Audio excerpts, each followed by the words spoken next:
Hello everybody, and thank you for sharing your time with me.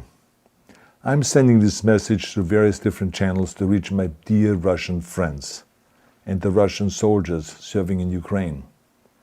I'm speaking to you today because there are things that are going on in the world that are being kept from you, terrible things that you should know about. But before I talk about the harsh realities, let me just tell you about the Russian who became my hero. In 1961, when I was 14 years old, a very good friend of mine invited me to come to Vienna and to watch the World Weightlifting Championships. I was in the audience when Yuri Petrovich Vlasov won the World Championship title, becoming the first human being to lift 200 kilograms over his head. And somehow a friend of mine got me backstage. All of a sudden there I was, a 14-year-old boy, standing in front of the strongest man in the world. I couldn't believe it. He reached out to shake my hand. I still had a boy's hand. He had this powerful man's hand that swallowed mine. But he was kind, and he smiled at me. I will never forget that day. Never. I went home and I put his photo above my bed to inspire me when I started lifting weights. My father told me to take down that picture and to find a German or an Austrian hero. He got really angry, and we argued back and forth. He didn't like Russians because of his experience in the Second World War. You see, he was injured at Leningrad, where the Nazi army that he was part of did vicious harm to the great city and to its brave people. But I did not take the photograph down, no, because it didn't matter to me what flag Yuri Vlasov carried. My connections to Russia didn't stop there, by the way. Oh, it actually deepened when I traveled there with bodybuilding and for my movies and met all my Russian fans. And on one of those trips, I remember, I met Yuri Vlasov once again. It was in Moscow during the filming of Red Heat, which was the first American movie allowed to film in Red Square. Now, he and I spent the whole day together. He was so thoughtful, so kind, and so smart, and, of course, very giving. He gave me this beautiful blue coffee cup. And ever since then, I've been drinking my coffee out of every morning. Now, the reason why I'm telling you all of those things is that ever since I was 14 years old, I've had nothing but affections and respect for the people of Russia. The strength and the heart of the Russian people have always inspired me. And that is why I hope that you will let me tell you the truth about the war in Ukraine and what is happening there. No one likes to hear something critical of the government, I understand that. But as a longtime friend of the Russian people, I hope that you will hear what I have to say.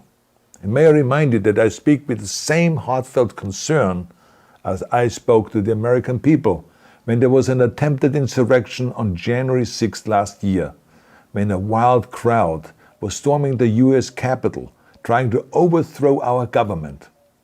You see, there are moments like this that are so wrong, and then we have to speak up. And this is exactly the same with your government. I know that your government has told you that this is a war to denazify Ukraine.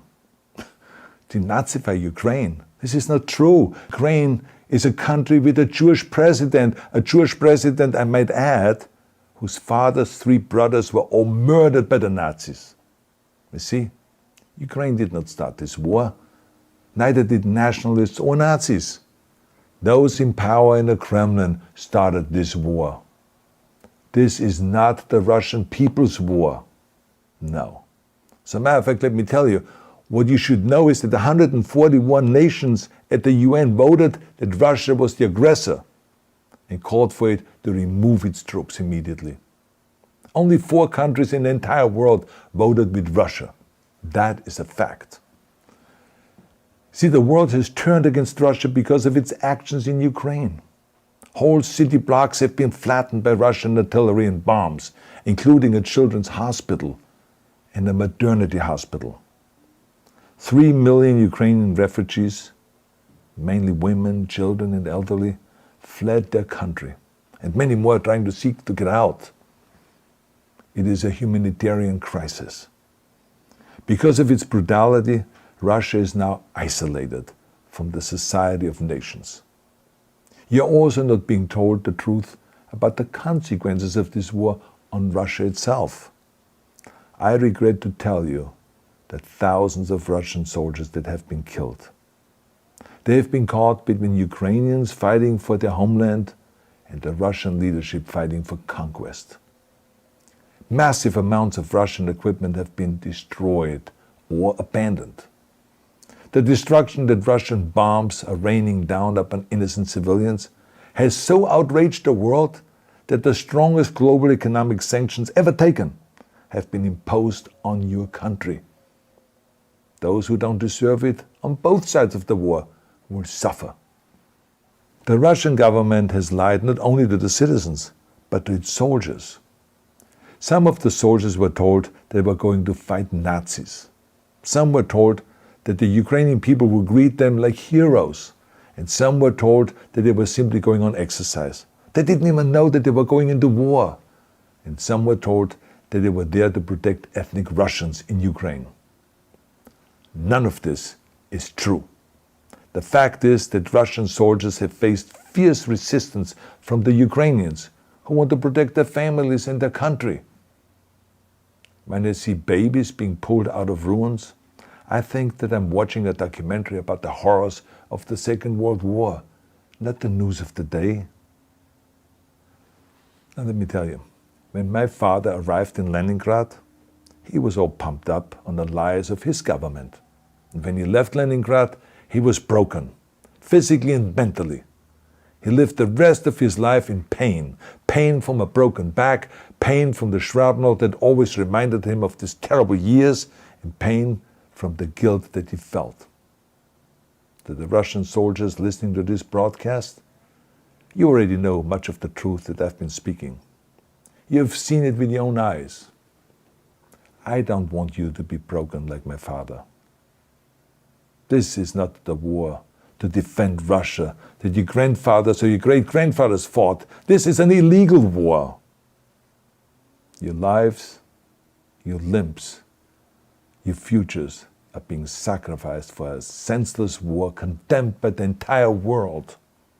Now, to those in power in the Kremlin, let me just ask you, why would you sacrifice those young men for your own ambitions? To the soldiers who are listening to this, remember that 11 million Russians have family connections to Ukraine. So every bullet you shoot a brother or a sister. Every bomb or every shell that falls is falling not on an enemy, but on a school, or a hospital, or a home. I know that the Russian people are not aware of such things are happening. So I urge the Russian people and the Russian soldiers in Ukraine to understand the propaganda and the disinformation that you are being told. I ask you to help me spread the truth. Let your fellow Russians know the human catastrophe that is happening in Ukraine. And to President Putin I say, you started this war. You are leading this war. You can stop this war. Now, let me close with a message to all of the Russians who have been protesting on the streets against the invasion of Ukraine. The world has seen your bravery. We know that you have suffered the consequences of your courage. You have been arrested, you have been jailed, and you have been beaten. You are my new heroes. You have the strength of Yuri Petrovich Vlasov. You have the true heart of Russia. My dear Russian friends, may God bless you all.